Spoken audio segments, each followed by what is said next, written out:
Mr. President, before we continue, may I just also place on record our sincerest and warmest congratulations to Senator Lito Lapid for being conferred the Fernando Po Jr. Memorial Award during the recent Filipino Academy of Movie Arts and Sciences, FAMAS, Mr. President.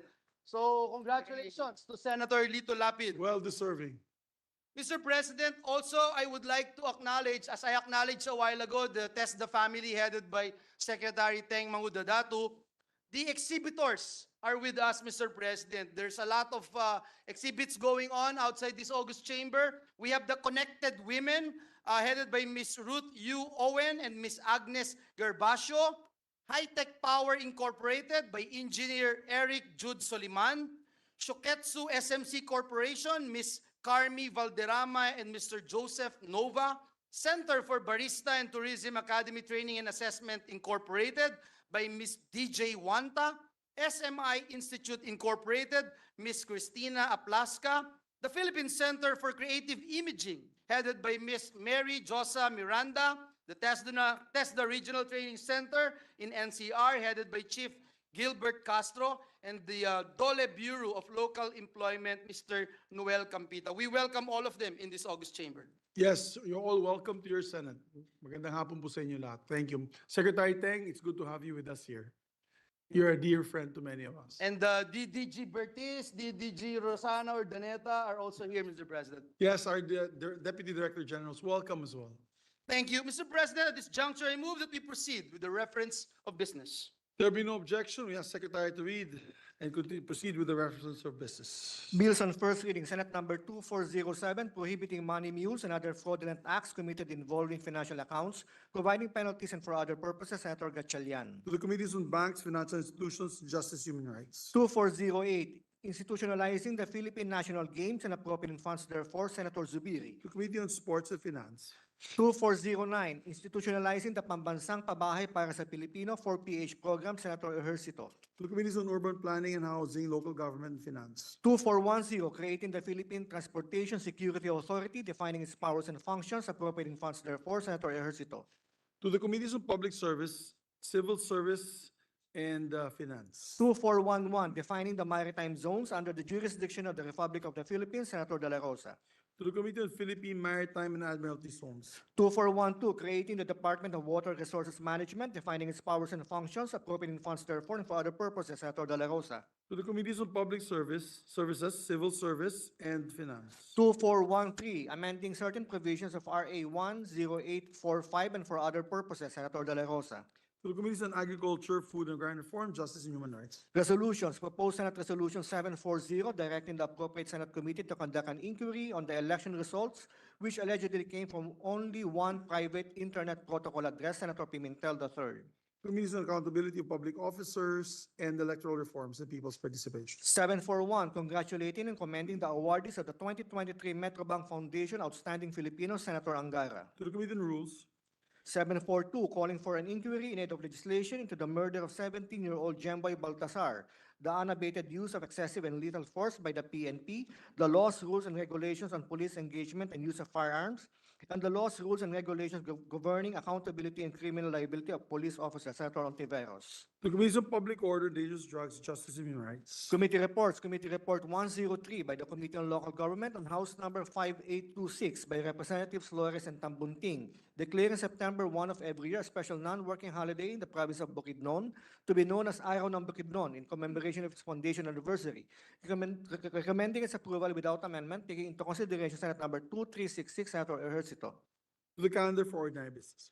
104 by the Committees on Local Government and Electoral Reforms and People's Participation on House Number 5822 by Representative Singson Mihan, entitled An Act Separating the Seizures of Quimboya, Longboy, Bolala, Kinapian, Indadangan, Kumanibe, and Makaag from Suyo proper in the municipality of Suyo, Ilocos Sur, and constituting them into a distinct and independent barangay to be known as Barangay Kinapian, recommending its approval without amendment, taking into consideration Senate Number 1739, Senator Ejercito. To the Calendar for Ordinary Business. 105 by the Committees on Local Government and Electoral Reforms and People's Participation on House Number 5820 by Singson Mihan and Tambunting, separating the seizures of Kaingan, Butak, Koskosnong, Longboy, Bangkag, and Botige from Barangay Manatong in Suyo, Ilocos Sur, and constituting them into a distinct and independent barangay to be known as Barangay Butak. Recommending its approval without amendment, taking into consideration Senate Number 1737, Senator Ejercito. To the calendar for ordinary business. Let's proceed to the additional reference to business. Additional reference of business, message from the House. Letter from the House informing the Senate that on 9 August 2023, it passed the following House bills in which it requests the concurrence of the Senate in which establish TESDA training and assessment centers in the following areas.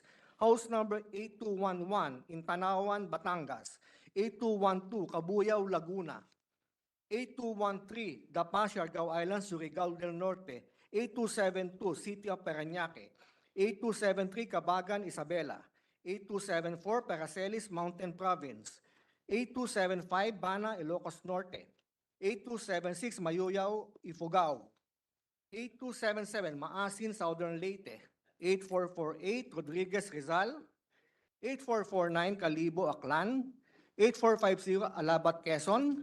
8451 Ginayangan, Quezon. 8496 Tigaon, Camarines Sur. 8499 Kibawe, Bukidnon. And 8519 Tubod, Lanao del Norte. To the Committees on Higher Technical Vocational Education and Finance. Mr. President, Yes, may I be allowed to just make a short manifestation, Mr. President? yes, please proceed. Thank you, Mr. President. Magandang hapon po, Ginoong Pangulo, sa ating mga kasamahan na naririto. Nais ko lang pong simulan ang ating linggo at batiin ang lahat ng isang masaya at makabuluhang National Tech Voc Day. Idinideklara po ng Republic Act number 10970 ang August 25 ng bawat taon bilang National Tech Voc Day na ang pangunahing layunin ay tanggalin ang stigma sa Tech Voc. Tayo po dito sa Senado, mayroon po tayong exhibit of stories of Tech Voc graduates and industry innovations and skills demonstration. Muli nagpapasalamat ako, Ginoong Pangulo, dahil sa tulong niyo po, Senate President Zubiri at ilang mga kasama natin dito sa Senado, naging batas po itong National Tech Voc Day. Ang exhibit po ay hindi lamang for the sake of celebration. Ito po ay para patuloy na iangat ang dignidad ng ating mga Tech Voc workers. Nagpapasalamat din po tayo sa pamunuan ng TESDA sa pangunguna ni Secretary Suharto T. Mangudadato na nagbigay ng kanyang pambungad na pananalita at pagbubukas ng exhibit. Kasama rin po natin kanina si Senator Win Gatchalian at Senator Nancy Binay sa pagbubukas ng exhibit na ito. Kasama din po natin ang ilang mga guests na nabanggit natin mula sa Connected Women, High Tech Power, Shoketsu SMC Corp, Center for Barista, SMI Institute, PCCI, TESDA Regional Training Center, at Dole Bureau of Local Employment. Ginoong Pangulo, napakaganda po ng opening na exhibit sapagkat ipinapakita nito na hindi lamang merong tsansang magtagumpay ang nasa Tech Voc sector. Meron po silang karera at ito nga ho ang pinag-uusapan ngayon, mainit na usapin sa Education Commission na pinag-uusapan namin nila Senator Angara, Senator Gatchalian at Senator Cayetano na kung saan tulungan natin yung pathway, Mr. President, na hindi lamang stages kung hindi magkaroon ng seamless education doon po sa Tech Voc track. Nais po nating bigyang pansin at ipamahagi sa bulwagang ito ang iba't ibang storya na ating nakita at na-encounter ngayong araw na ito. Yung storya po ni Bon Joseph Mac na siyang kasama rin po natin kanina. Si Bon po ay isang OFW na dating barista sa Saudi Arabia. Natapos po ang kanyang kontrata noong 2019. Ngunit naabutan siya ng pandemya, Ginoong Pangulo. So na-stuck po siya. Taong 2022, nag-aral po siya ng bartending NC2. At siya ay pinalad na makapagtrabaho sa Holland America Line bilang beverage utility worker. Sa loob po ng 5 buwan ay na-promote siya bilang beverage server. Ngayon po, na darating na Setyembre 2023, siya po ay magsisimula ng bagong yugto ng kanyang buhay at magtatrabaho po siya sa Royal Caribbean Cruise sa mas mataas na posisyon. Kanina din po nakita at nakasama natin ang demo ni Ana Claire Hernandez sa graphic design. Si Ana po ay nagwagi ng Best of Nation Award at Silver Medalist for Graphic Design Technology sa 13th World Skills ASEAN Competition sa Singapore. World Skills Competition po ito, Ginoong Pangulo, naganap nito lamang July 22 to 27, 2023. Siya po ay may NC3 or Visual Graphic Design mula sa TESDA. At meron din po siyang Advanced AutoCAD at AutoCAD certifications for 2D, 3D, color rendering, and plotting noong 2021. Bilang panghuli, Ginoong Pangulo, gusto ko pong ipakilala si Pepper. Kasama din po natin siya. Siya po ay isang humanoid AI-powered robot mula sa High-Tech Power. Kamakailan lamang ay naging robot presenter si Pepper sa 2023 Business Network International Philippine National Conference nito lamang pong July 7 to July 8, 2023. As you know, Mr. President, the creation of TESDA was a recommendation of Educational Commission or EDCOM 1, EDCOM of 1991, chaired by former Senator, our idol, the best Angara, Mr. President, the great Edgardo Angara, the father of our colleague, Senator Sani Angara, who, like his father, is also a staunch supporter, staunch advocate of the education sector. Mr. President, we have made significant headways in Tibet, or technical vocational education and training, through the passage of landmark legislations like RA 11230 or the Tulong Trabaho Act, the RA number 10968 or the Philippine Qualifications Framework Act, among others, for which we thank our dear colleagues, former and current, for the support, especially our Senate President, Mig Zubiri. Today, we honor all our predecessors who positioned Tibet through the creation of TESDA as one of the principal drivers for national development, progress, and improved quality of life. I feel proud, Mr. President. I feel proud for having had a chance to be TESDA Secretary from 2010 to 2015. Muli po, maraming salamat. Salamat po at kita po ulit tayo sa exhibit hanggang sa dulo po ng linggong ito. Pagpalain tayong lahat ng ating Panginoong Diyos. Thank you, Mr. President. Maraming salamat, Majority Leader. Congratulations also for TechVoc Day. Thank you, Mr. President. Mr. President, at this juncture, I move that we resume consideration of Senate Bill number 2200 under Committee Report number 66. This pertains to the Basic Education, Mental Health, and Well-Being Promotion Act. So move, Mr. President. There being no objection to the motion, motion approved. Mr. President, the parliamentary status of the measure is that we close the period of interpellations and debate. On that note, I move to open the period of amendments. There being no objections, period of amendments is open.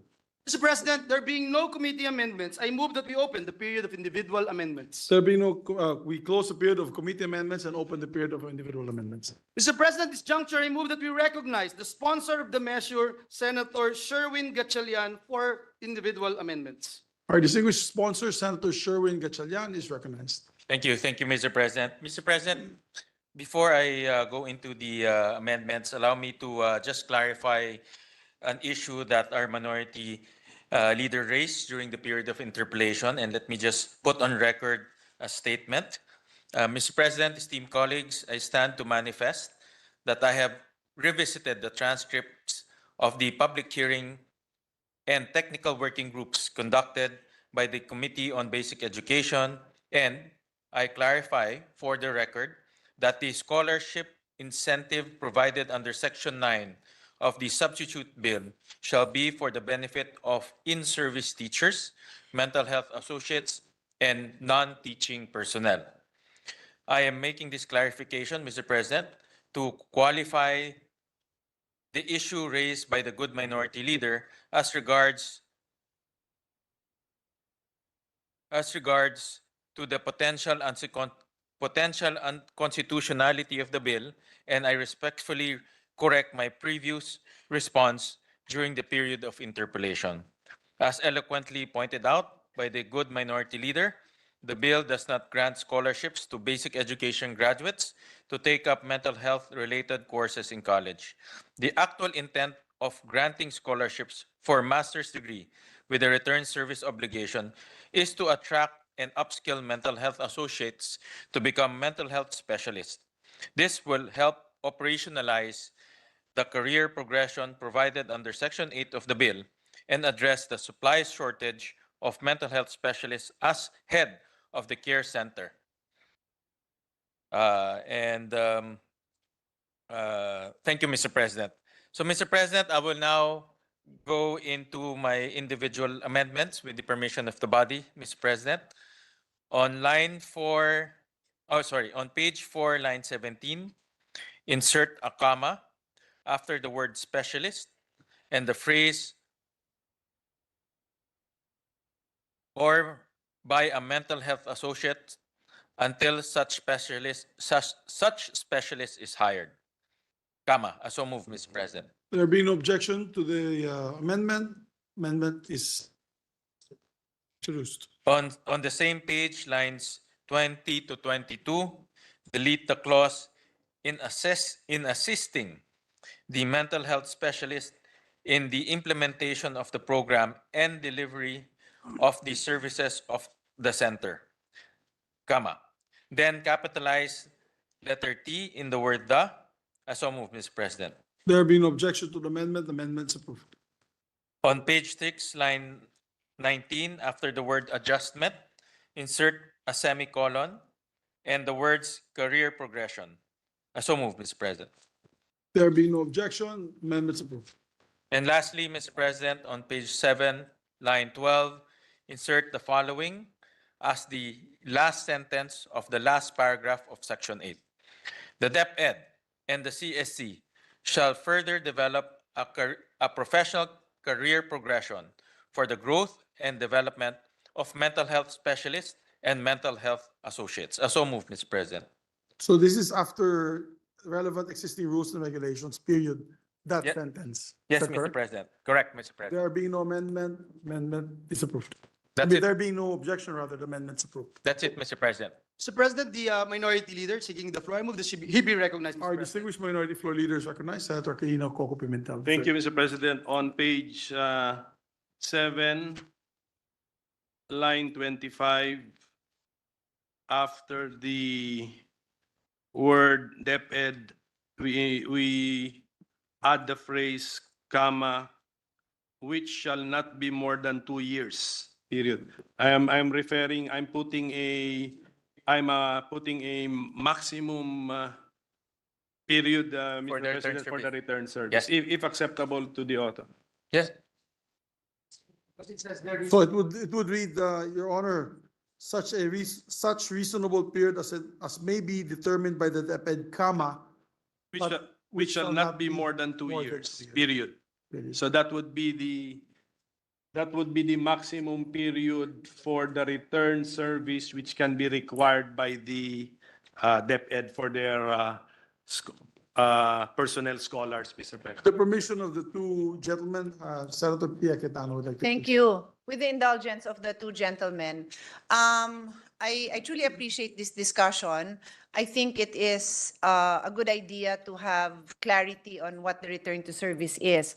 My only reservation in putting a specific number, I'd like to get the sponsors' thoughts because in our EDCOM discussion, in our EDCOM quarterly meeting last week, we were already talking about how in many courses available now in the universities where they have free tuition, and we talked about our Doktor para sa Bayan, the need to prioritize the courses that have, the need to prioritize the courses to somehow encourage students to take on these courses could really be differentiated by the kind of support that you give them in taking the courses, correct? So although it wasn't a lengthy discussion, we were already talking about how do we prioritize these courses? How do we give more support so that they become teachers, they become health professionals? So my concern is if we make this initial decision now, I'm just asking for the thoughts of the sponsor probably, and even the minority floor leader. Would we possibly in a later, a subsequent bill, maybe change that and make a list of courses where we provide the different return to service? Because all of us right now in here have been in the Senate for at least more than 3 years, no? Some of us have been here for more than a decade, including me.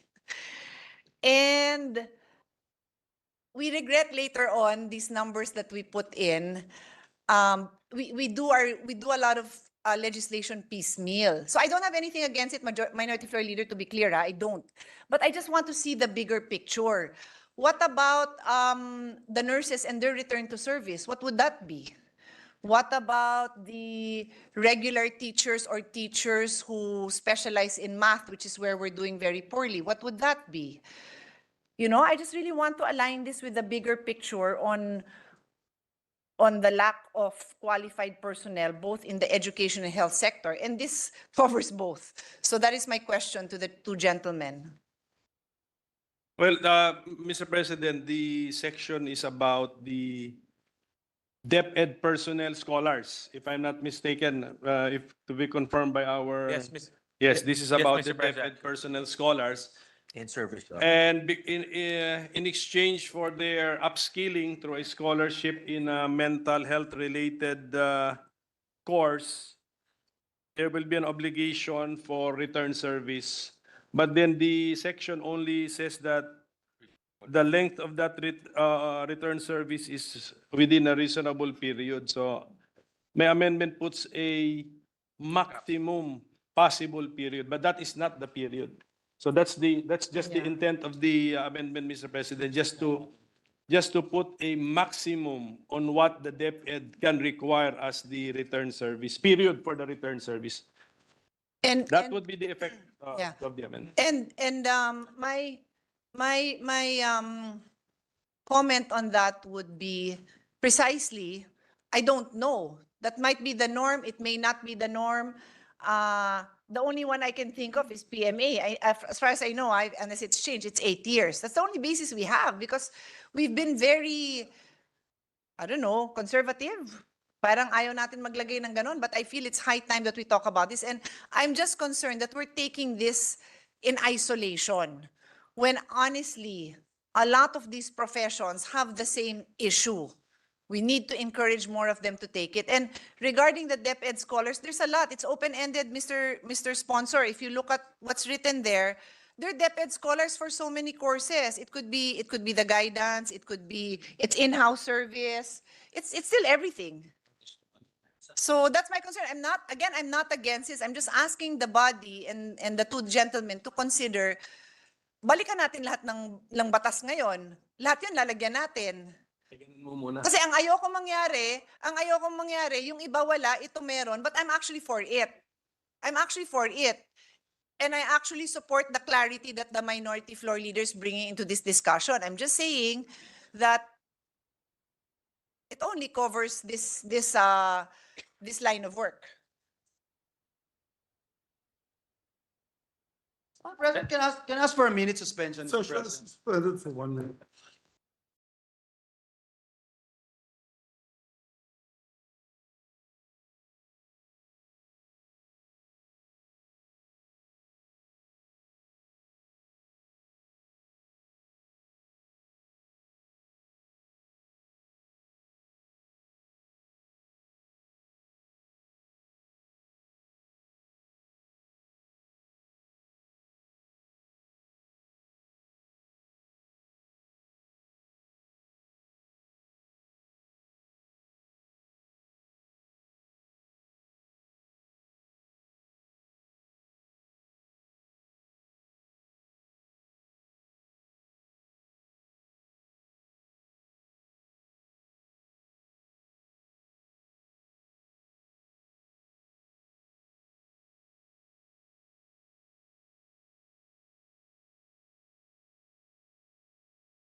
move that we recognize Senator Pia Cayetano. Our distinguished colleague from Kaibigan, Patero, Senator Cayetano is recognized.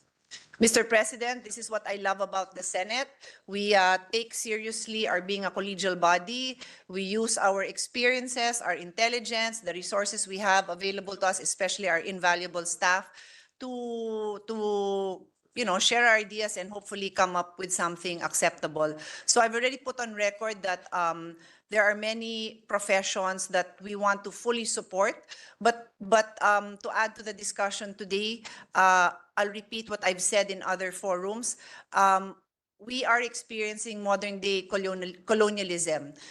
Countries that need our very valuable human resource come in, and they're even still in the schools, they're already recruiting them. And who paid for their education? The Filipino people. The very same Filipino people, many of whom cannot even make a minimum wage, are paying for the education of our students who, if they will serve in this country, then well and good. Everybody's happy, they got a good education, they serve the Filipino people for a certain amount of time. So with the if our two colleagues on the floor would accept, our humble proposal is leave the language as is, and we hope that this discussion will be used, well, no, not we hope, we expect that this discussion will be used by the implementing agencies, as our majority floor leader mentioned during the discussion of the record, so I'll put it on the record, in our Doktor Para sa Bayan, it is 1:1. You're given a scholarship for 1 year, you serve for 1 year. Scholarship is 4 years, you serve for 4 years. And as our deputy minority floor leader also put on record, basically for scholars in the Philippine Military Academy, it's 1:2. For every year that you study, you serve for 2 years. So after your 4-year course, it's 8 years of service. So that's what I'm looking at, Your Honor. And I feel this is the best way to develop and encourage patriotism and love of country. Pinag-aral ka, panilbihan ka din sa bansa mo. So yun ang sa akin, Your Honor, Mr. President. Mr. President. Yes, the sponsor. Thank you, Mr. President, to the good gentle lady from Taguig. Indeed, I thank Senator Pia and the Minority Leader for supporting the return service concept. Indeed, these are funds being paid for by the Filipino people in order to upskill and reskill certain professions in our country, especially those who are working in government. And it's just reasonable for them to stay in government and serve the public. And looking at the different agencies in our country, I do acknowledge Senator Pia's comment earlier that it varies, no, from agencies to agencies. For example, in the Supreme Court, it's 1:2. So meaning if the Supreme Court pays for your upskilling, reskilling, you have to stay there for 2 years for every 1 year of upskilling and reskilling. For the DOF, it's the same. If the DOF pays for your master's degree, for example, you take MBA for 2 years, you have to stay there for 4 years. So it varies, no? And it's good to give that flexibility to the Department of Education. And we can actually discuss this during the oversight process of this bill, if ever it gets approved, Mr. President. So given those manifestations, Mr. President, this representation is willing to withdraw his proposed amendment, but at least it has been expressed that the reasonable period as currently in the bill has been construed to be more or less 2 years by this representation, at least, Mr. President. Yes, So Mr. with that, President, because typically, if you take your master's degree, that's 2 years. So 1:1. And the law, for example, the Doktor Para sa Bayan, which is almost similar to this proposal, is 1:1. So meaning for every 1 year of scholarship, you have to stay in government for 1 year. Thank you. So I withdraw my proposed amendment. Mr. President, going to my next amendment, it will be on page 10, on the last section, section 18, on the effectivity clause. I propose that we delete the phrase notwithstanding the non-issuance of the IRR, comma, and then capitalize the letter T of the word this act, this, Mr. President. So, because So you will remove. yes, the rationale is that the effectivity of the act is not dependent on the IRR. So it is not anymore necessary to state that, Mr. President. So you are removing the 30-day period? Is that, I didn't hear it So correctly. now How the would you do section that? 8, section 18 effectivity will now read, this act shall take effect 15 days after its publication in the official gazette or in a newspaper of general circulation.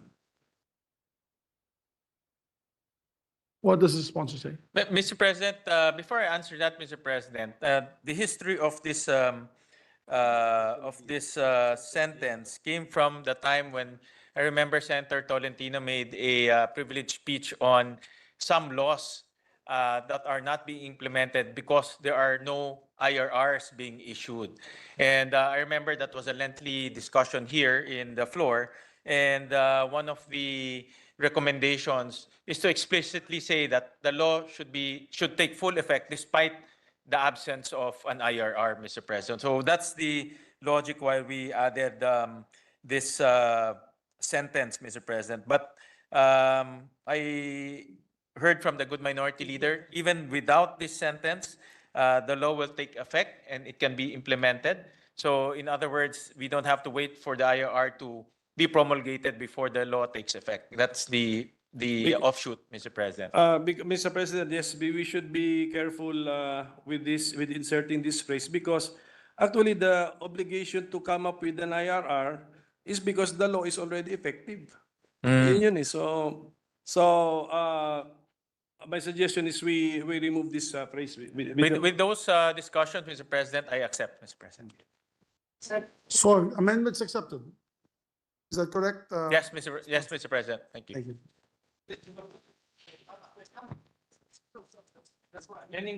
Please, because of the long discussions, we ask the Secretariat, subject to style, to make sure that the proper wording is implemented.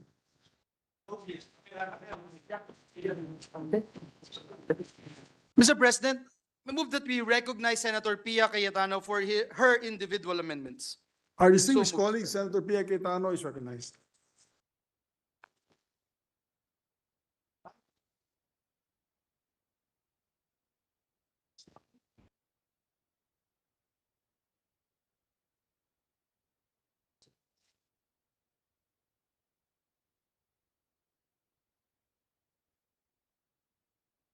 Ready to resume?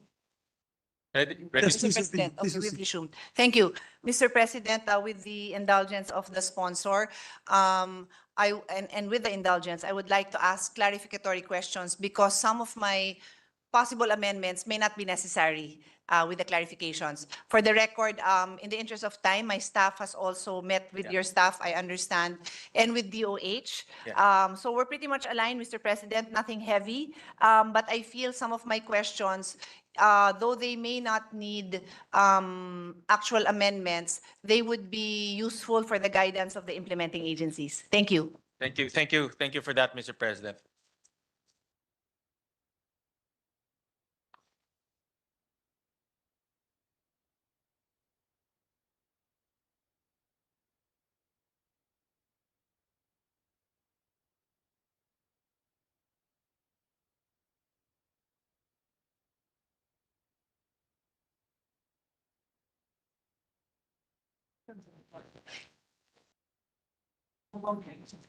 So, Mr. President, I'll go page by page, not necessarily line by line.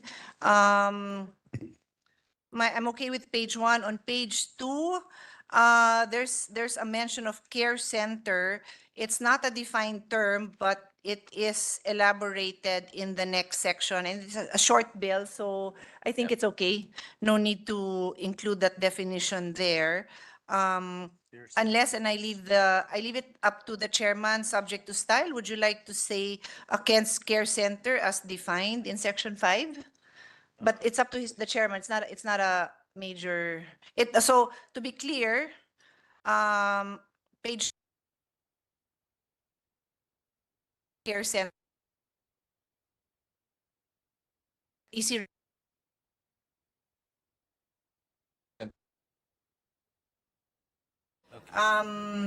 To insert, Word care center, add the phrase as defined in section 5. Yes. Yes, So Mr. moved. President. I accept, Mr. President. There being no objection and accepted by the sponsor, the amendment is approved. Thank you. And then, Your Honor, on the definition of terms, we have letter B, under section 3, letter B and letter C, refer to mental health associate and mental health specialist respectively.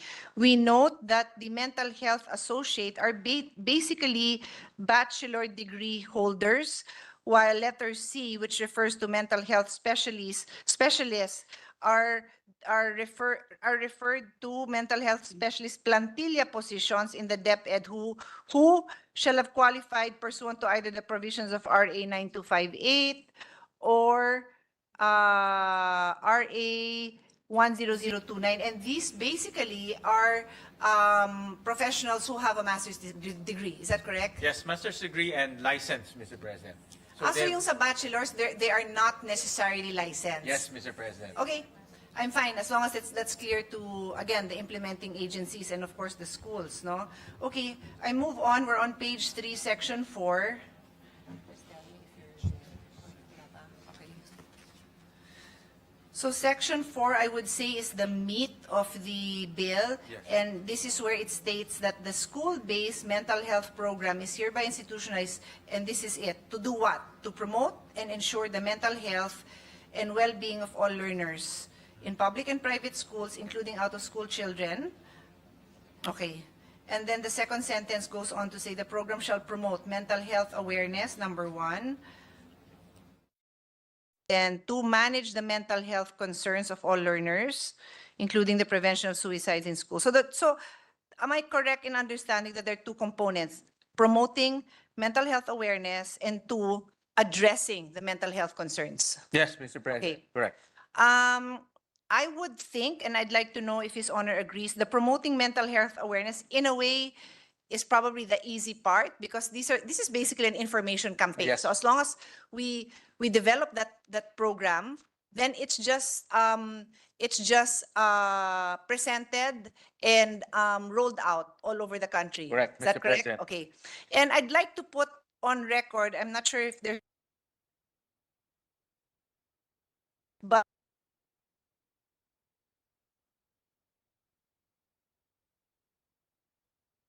actually insert a provision. But what constitutes mental health awareness and what would those interventions be?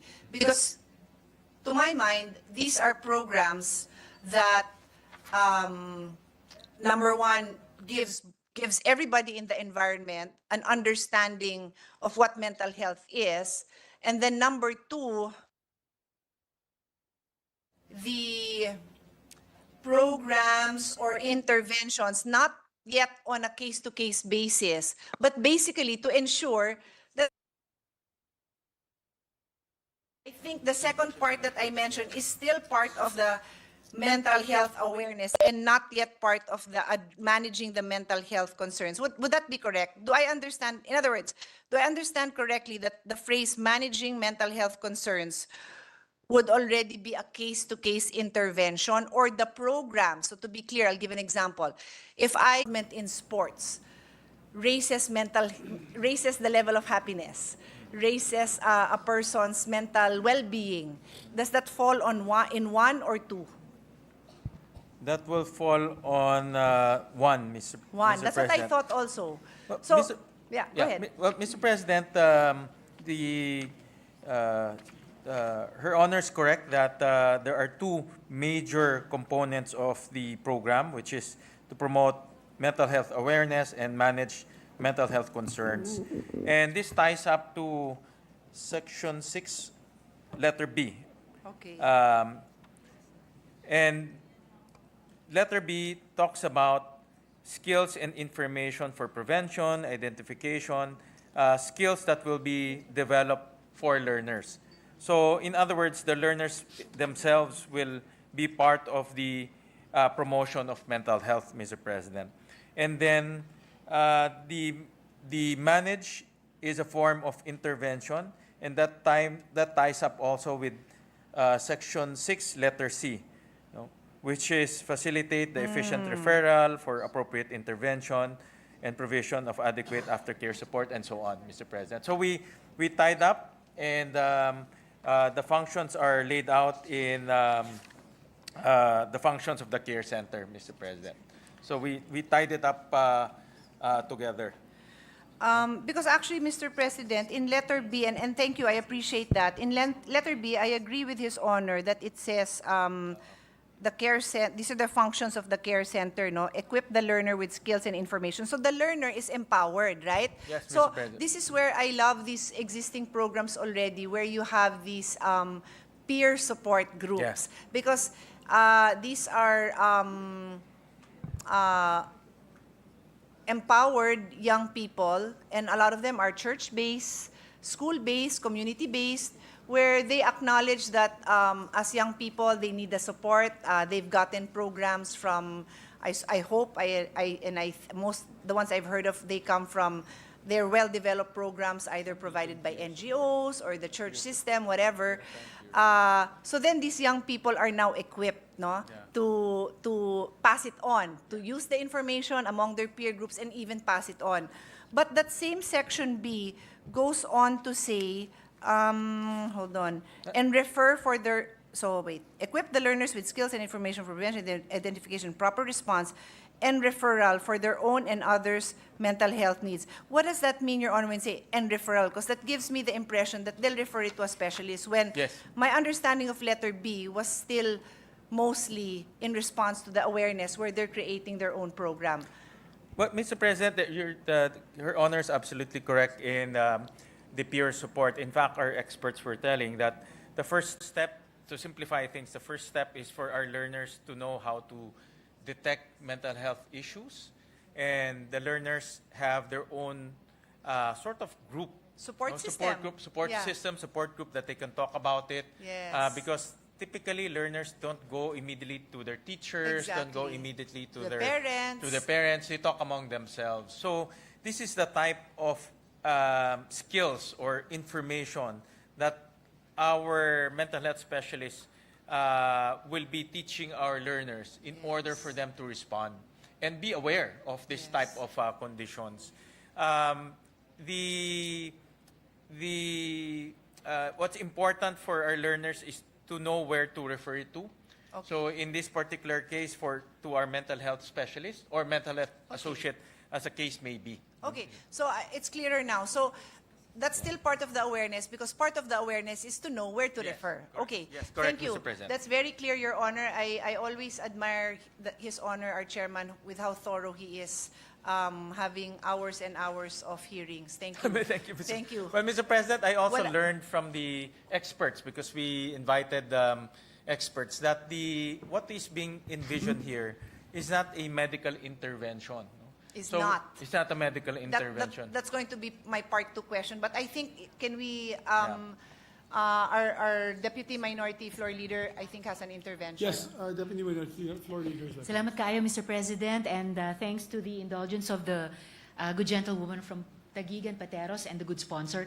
Just an addition to the line of questioning now of Her Honor, paalala ulit dun sa mga deliberations on and the substance of the mental health law, may papel din pong binibigay sa mga peer counseling groups. So similar dun sa pag-uusapan ng Your Honors about groups of students, groups of friends, mga barkada, pati po peer counseling groups who, like the mental health associates, could also serve as, kumbaga, force multipliers for the mental health specialists on campus. So yun lang po. Salamat kaayo, Mr. President, Thank and you. to the colleagues on the floor. Yeah. And clearly it's a standard, Your Honor, as the Deputy Minority Floor Leader has pointed out. No, we're not veering away from the standards that have been set by our previous law. So I'll go back, Your Honor, as we were dissecting this section B. I'm fine with that, Your Honor. I'll go back to the previous page because we made that reference in connection with the earlier section I was going through, and then when we get there, I might make an amendment there, Your Honor. So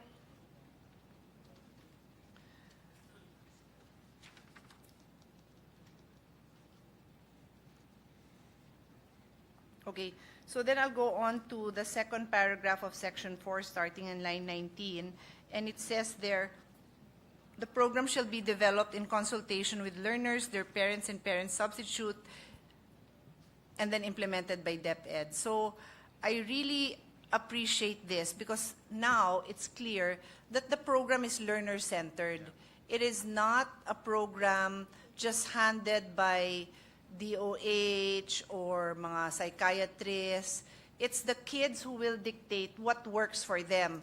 Once the level of awareness has been created and they know that there is such, in the same way, Your Honor, now after COVID, di ba, alam na ng mga bata, magmask ka pag inuubo ka.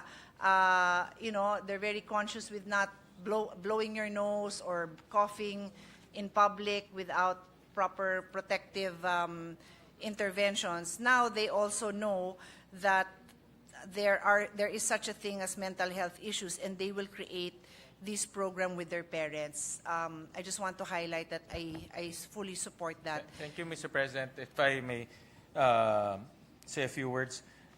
Yes, Mr. President, this was exactly what our experts suggested, that it should be a learner-centered, as well as parents should be consulted on what program should be implemented in our schools. Because they don't want a scenario wherein it will be a top-down approach where all the programs comes from the central office. Yes. It will be just fed to our schools. But our schools will have different situations. Our learners themselves have different, are in different situations. So that's the reason why they suggested that the program should be inclusive and participative and localized. Especially the members will be from parents and school members, Mr. President. So that is the reason behind why we included this sentence, Mr. President. Thank you, Mr. President. Again, I commend His Honor because I think that is the best approach. And of course, like His Honor says, he relies on the experts for this. Mr. President, on the same paragraph, but this time on line 25, it says the DepEd shall likewise implement complementary measures that enable other associated healthy behaviors among learners and eliminate the stigma on mental health counseling. What is that supposed to mean? Itong other associated healthy behaviors. Ano ba yung other associated? You mean the idea of let's say having a mental health club? Yun ba yun? Yun ba yung associated healthy behaviors? Or like, yeah, I don't know. I just wanted to know.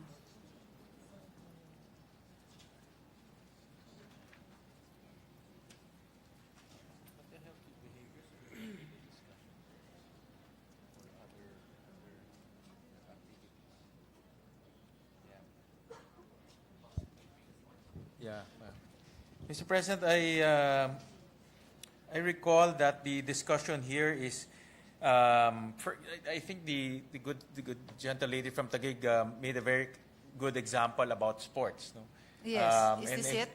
This is It's actually it's one of the examples, Mr. President, Okay. because in terms of mental health should not be approached in terms of reaction. You have to be proactive.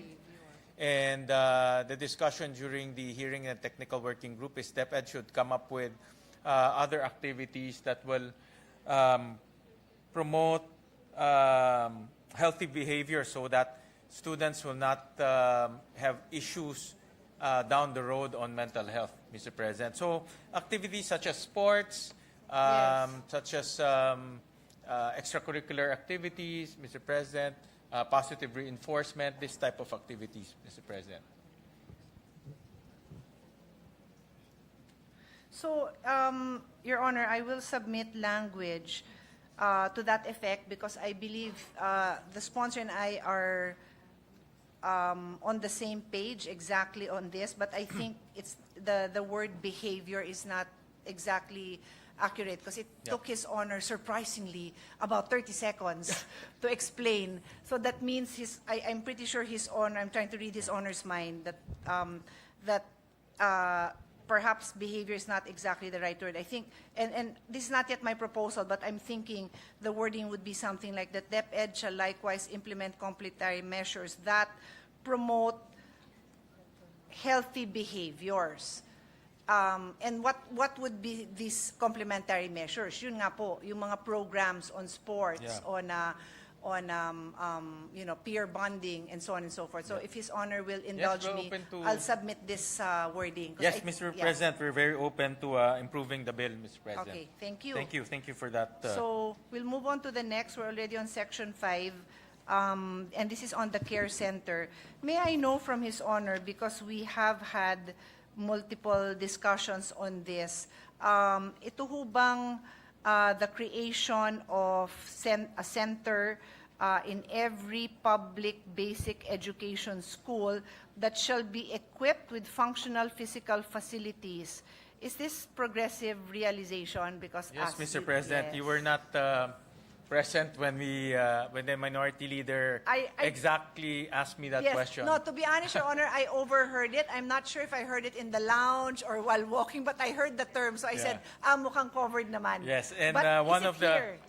yes, Mr. President, one of the concepts that I learned from Her Honor is the term progressive realization, and in Okay. fact, that concept has been applied in many of In the many proposed of proposed many is on measure. this bill. I think Okay. that is a much more realistic and a much more I think a much more realistic track to fully implement the law, Mr. President. And may I know, Your Honor, well, in the laws that we have passed with this same provision, and of course, its relevance to this bill, can our progressive realization include ideal setups in certain schools? So that would already be your ano ba tawag doon when we have pocket, doon tayo lalagay ng kompleto. Ano ba yun? Pilot.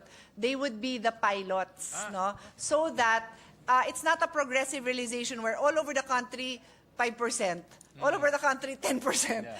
Like we'll have a few key cities where you have very supportive local government officials, and then they have maybe 50%, 75, 100% realization in 2 to 3 years. Then the others can see, ay, ito pala yun. Because let's be honest, I don't know what country can claim that they've perfected this, right? So it's work in progress, and we have to adapt our own style. So can that be done, Your Honor? Yes, Mr. President, I think it's a good idea. As long as they conduct a needs analysis in their Yes. area. For example, based on their needs analysis and based on their consultation, kids are encountering difficulty in their area, then they have to put a care center that will be staffed with mental health specialists. And that setup can be a model setup for other schools to emulate, Mr. President. And perhaps, Your Honor,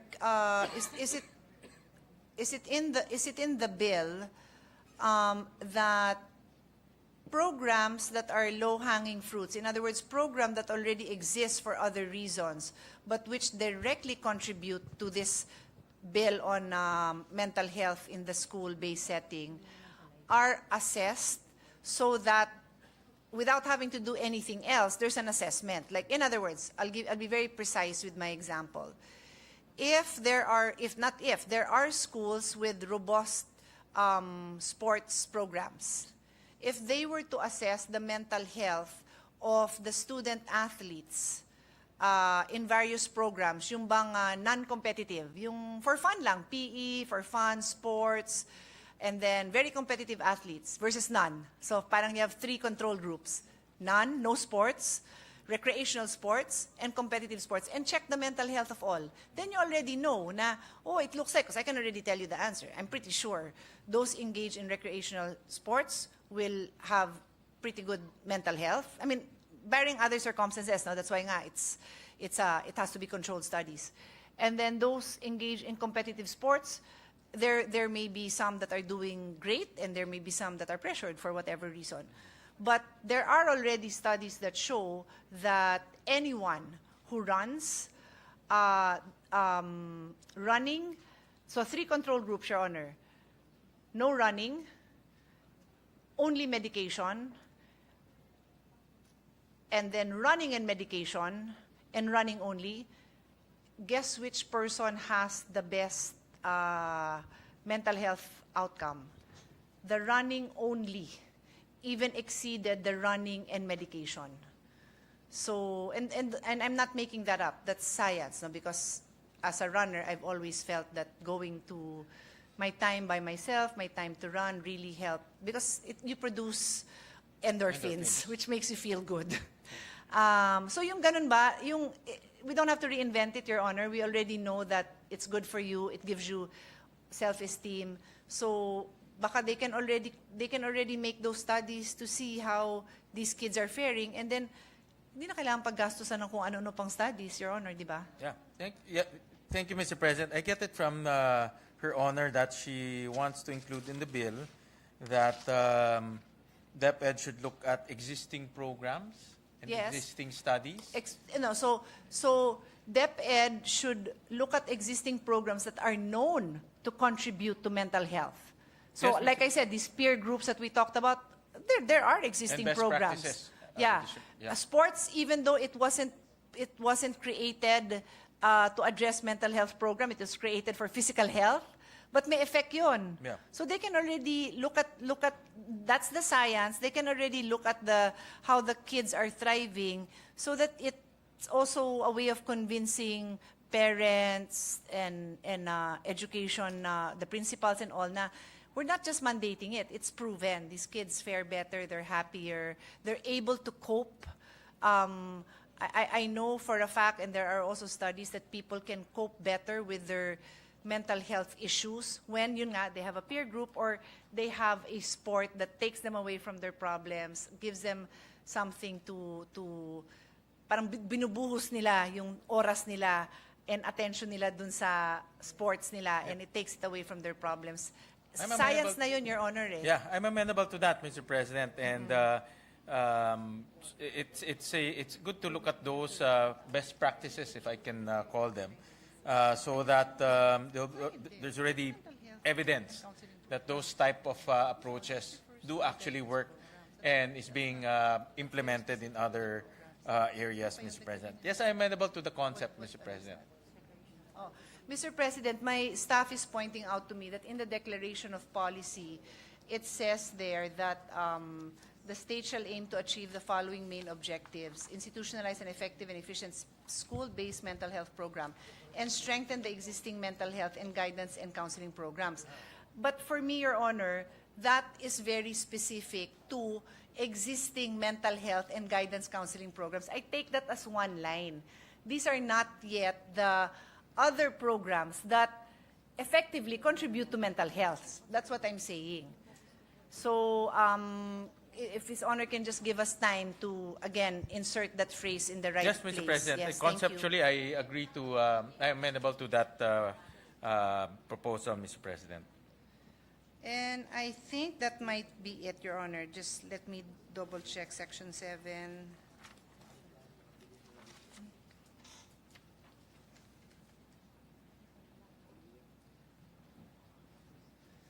Yeah, I just have a comment, Your Honor, no, for Section 7, localized multi-tier roadmap.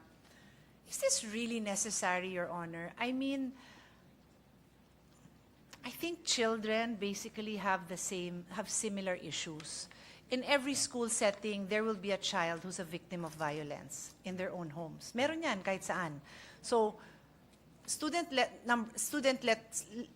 A may not have the same condition as student B, may not have the same condition as student C. But in that whole classroom, marireplicate naman din yun sa iba. Unless, of course, there was a trauma in that area. They are victims of a natural calamity. So then they all need interventions, obviously, dahil namatayan ng mahal sa buhay, pati yung aso nila namatay, kalabaw nila namatay. You have to intervene on a community-wide basis. But to ask every school to develop localized multi-year school-based program, parang hindi naman, Your Honor. Kasi I feel like the issues of a child would be the same. So either may abusive relationship, may pressure siya in school to perform. Hindi ho ba? Parang, can I just be educated on why the need for that? Well, Mr. President, the this is a very important discussion, and I remember we spent a long time discussing this. The experts are recommending that in coming up with the program and the roadmap, it has to be localized in a sense that different schools will have different needs, and different learners will also encounter different situations, Mr. President. And they discourage a one-size-fits-all / top-down approach in terms of program. It has to be a bottom-up wherein parents, even learners, are consulted in coming up with a program. And depending on the gravity of the need, like for example, Mr. President, I remember one of the discussions internally is, for example, the siege in Marawi, wherein it was widespread, and the level of atrocities is quite high, and of course the children are exposed to a different type of trauma, no? Yeah. in that sense. Yeah. So that type of scenario should be captured in the localized program, Correct. and should be captured in the roadmap depending on the gravity of that location, Mr. President. No, and Your Honor, if His Honor recalls, just as I posed this question, I said, of course, if there's a natural calamity, and I use natural calamity, what happened to Marawi is not a natural calamity. It's a man-made, extremely painful experience that the locals went through. But barring those, no, like community-wide experiences that affected everyone's mental health. I'm not a health professional. I am a mother, though, and I know that the problems of children, I mean, you can more or less determine that there will be somebody with a family problem at home, right? There will be a child who's growing up without a mother, OFW abroad, baka without a father for the same reason, maybe with a basagulero or mang-iinom na father, right? So I mean, what I'm saying, Your Honor, is it's not difficult to identify the kind of pressures of the child. Does His Honor follow so far? Yeah. That is not difficult. What I don't want to happen is we spend so much time. Alam naman natin, Mr. President, that these teachers are already overworked, di ba? So I'm just saying that they don't have to reinvent the wheel. And I note that in the same section 7, on line 4, it says here, provided that Yes. all roadmaps shall be crafted, taking into consideration a general Right. framework to be provided by Yeah. DepEd. To me, I think that's where you start. Unless nga, there was a community-based major occurrence there that has a different effect on yung sa Yolanda. Wow, that changes how these children view the future, right? It's a war-torn area. It changes how the children. So definitely the intervention there maybe starts with that, major factor. But all I'm saying is, hindi naman nila kailangan alamin yung sitwasyon ng bawat bata to determine that we need to know how to support this child if they have problems at home, right? That's all I'm saying naman, Your Honor. Yeah, Mr. President, that's why the concept here is there will be a general framework, no? Because the Yes, concepts I across the think- country is, Yes. like you said, no, more or less the same, but there will be nuances Of course. on the ground. Of course. And that's where the localization of the roadmap, localization of the programs will come in, Mr. President. But the general framework is there, Mr. Yeah. President, so that they will not start from scratch and develop Yes. a hodgepodge of programs in different schools. So Mr. just President. with his Honor's body language, ganun din ako. The general framework Yes, is there. Ms. Bray. So with his permission, I think I might propose language where we say that the general framework is there, and then you immediately identify if there are cultural or man-made or natural environmental intervention that have to be taken into consideration to modify these general situations that affect children. Because no matter what I read, they are very similar. Tapos may specific trauma nga. Kung, Yeah. kunyari, yung nabasa ko lang nung isang araw, ang lungkot, Your Honor, refugees from Ethiopia were being shot by Saudi Arabia forces because they were entering. So if you're a child and you're a survivor of that, wow, that has to be considered. So I think we're on the same page. I may just provide language because alam nyo na, Your Honor, pag hinimay natin yung budget, tas malalaman natin, kasi ginagawa pa to, yung ganun, parang, no, you can start with some general framework naman. Yeah. Yun lang naman po. Yeah, Mr. President, I think we're on the same page that there's a general framework that cuts across the entire country, but the program and the roadmap should be localized to the extent that it deals with the need of the school and, of course, the nuances of the mental health situation of the learners, Mr. President. I think we're in unison in that concept, Mr. President. Thank you, Your Honor. And then something very close to my heart, Section 8, Your Honor, on the creation of new plantilla positions. If His Honor will recall, I would say maybe 4 years ago, or maybe even earlier, that's when we, in one budget hearing, at least on my end, that's when we discovered that this, actually no, I think it was when I was chairman of the Committee on Education, so that would have been between 2013 to 2016, so almost 10 years ago, when we discovered that the position for guidance counselor is it's a very low paying position, and then the requirement for that position is a master's degree. Now, we've discussed this already, just put it on record so those following can understand. So and His Honor and I were both very concerned about this. And so when I look at Section 8 now, is it correct, is my understanding correct that this guidance counselor now with a master's degree will now hold salary grade 16? Yes, Mr. President. Okay, so Yeah. this is the amendment we're making to address. Yes, that- master's degree and a license Yes, yes. holder, Mr. President. Yeah, Yes. correct, Mr. President. That's And- the request of the guidance counselors as Yes. well as the mental health specialists that participated in the discussion, Mr. President. And itong mental health associate were positions that did not exist before. So Yes, we're Mr. creating President. that. Correct. And I congratulate His Honor for doing this because once and for all, we took note of a problem.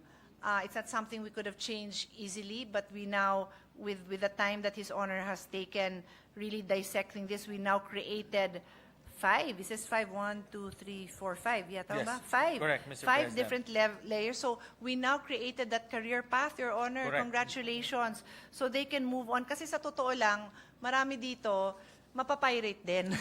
Mapapirate din sa ibang bansa, mapapirate din ng private companies. But at least for those who are dedicated, who want to serve their country, who want to work with children, they have this option now. May career path sila. Tama? And correct, and that's where the return service will also come into Yes. play, because definitely this type of professionals are in demand, not only abroad, but also I found out that a lot of our, let's say, social workers, they work in NGOs, in multilateral organizations, so not only in specific governments, but to NGOs. No? So, yes, Mr. President, this is to address the shortage in terms of mental health practitioners in our school system. And hopefully, with this increase in salary, we can attract more to come in and take these courses, Mr. President.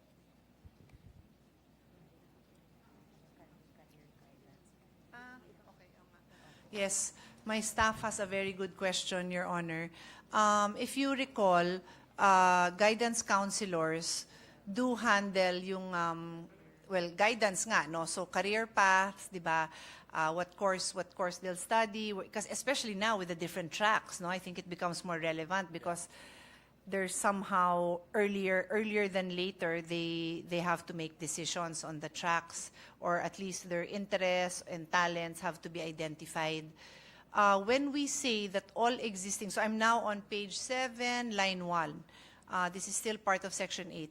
When we say all existing plantilla positions of guidance counselors and psychologists in the DepEd shall be converted to mental health specialist plantilla positions, paano na yung counseling on career paths? is that still the job of a mental health specialist? Or can we expand their title to be sure that we didn't leave that behind? Well, Mr. President, the guidance counselor perform counseling and career guidance, Mr. President. So But they they're will, now called mental health specialists. They So will it be seems called- different, Your Honor. they will be called mental health specialists, Mr. President. But they perform those roles in their school, Mr. President. But for me, Your Honor, just listening to the term mental health, I don't think that covers career counseling. So I would like His Honor to take a look at it and help us. Just take a look at it again and see if we could call them mental health specialists and because medyo iba yun eh. Yeah. Let me review this, Mr. President. I am asking my staff to pull the counseling. Because Your Honor, if you look at the law on guidance counseling, there is a definition of what guidance and counseling as a profession is. And I don't Yeah. think it is exactly, it is very similar but probably not exactly aligned. I know, thank you. Oh, yun, entry na lang.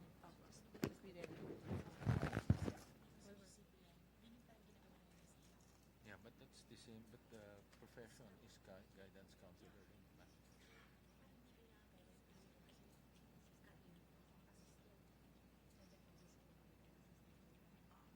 For this one.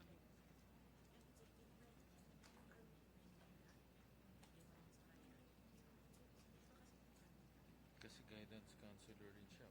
Career trained assisted.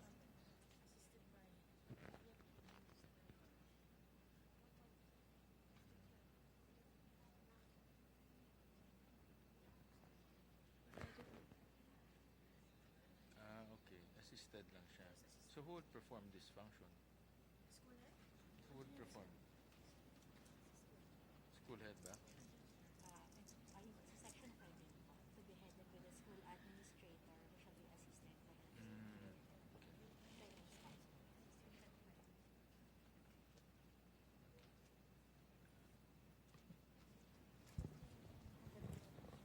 Well, Mr. President,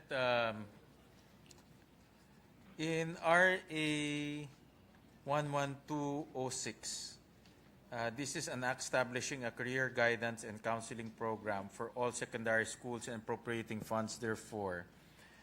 In Section 5, there shall be established a CGCP center in all secondary school to be headed by the school administrator who shall be assisted by a trained career and employment guidance counselor, Mr. President. So the head will still be the school administrator, but the person who will assist will be the guidance counselor, Mr. President. Yes, but based on this bill, you eradicated the position of guidance counselor. It's now a mental health specialist. So there's a little bit of, for me, there's a little bit of confusion. Does that guidance counselor still exist? Because you're now defining a mental health associate and a mental health specialist. And for some of those specialists and associates, they're not necessarily guidance counselors. So, and the Section 8 now says all existing plantilla positions shall be converted. It's not, if it's just a plantilla position, I don't have a problem with that. You know, like all existing guidance counselors shall now receive plantilla position 16, 17, etc.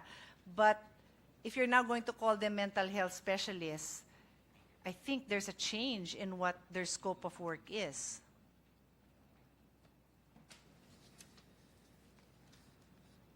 We can, anyway, I have a few Yeah, amendments yeah. to be submitted. Would His Honor like to table this and, Yeah, and I that can get- be part of the discussion among our staff to Yeah. clarify it? So I get the because of the time. point of the gentle lady from Taguig. I see your point here. Let me review this law again and see how it will how it's affected. Harmonize, yeah. Yes. How it will harmonize with the proposed bill, Mr. President. Thank you. Okay, thank you. And I think, Your Honor, that's basically it. We will submit probably 2 or 3 amendments only, just to clarify the points we raised. Thank you. Thank you, thank you. And I do value the suggestions of His Honor. Every time she gives suggestion, it sharpens the bill and clarifies a lot of the provisions that might lead to confusion in the future. So thank you very much, Senator Pia. Thank you. Thank you, Senator Pia. Session suspended.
Report number 66. I so move, Mr. President. Is there an objection? Hearing none, motion is approved. Thank you, Mr. President. Mr. President, I move that we resume consideration of Senate Bill number 2019 under Committee Report number 57. This is the Bill on Caregivers Welfare Act. So move, Mr. President. Is there objection? Hearing none, motion is approved. Consideration of Senate Bill number 2019 under Committee Report number 57 is now in order. Thank you, Mr. President. Mr. President, the parliamentary status of the measure is that we are in the period of interpellation. There being no other member who wishes to interpellate, I move that we close the period of interpellations and debate. So move, Mr. President. Is there objection? Hearing none, the motion is approved. Thank you, Mr. President. I move that we suspend consideration of Senate Bill number 2019 under Committee Report number 57. So move, Mr. President. Is there objection? Hearing none, motion is approved. Thank you, Mr. President. With the permission of the body, I move that we resume consideration of Senate Bill number 1846. This is the bill on Internet Transactions Act of 2022. Is there objection? Hearing none. Consideration of Senate Bill number 1846 under committee report number 32 is now in order. Thank you, Mr. President. Mr. President, the parliamentary status of the measure is that we have closed the period of interpellations and debate, and with that, I move to open the period of individual amendments. So move, Mr. President. Is there objection? Hearing none. Period of individual amendments hereby open. Mr. President, this juncture, I move that we recognize the sponsor of the measure, Senator Mark Villar, our Deputy Majority Leader, for individual amendments. The sponsor of the measure, Senator Mark Villar, is hereby recognized. Thank you, Your Honor.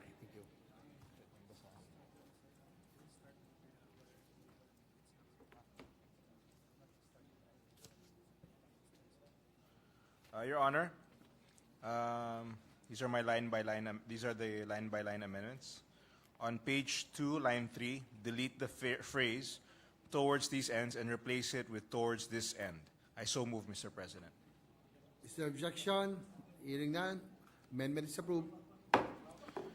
On the same page and line, delete the word "ensure" and replace it with "guarantee." I so move, Mr. President. Is there objection? Hearing none. Amendment is approved.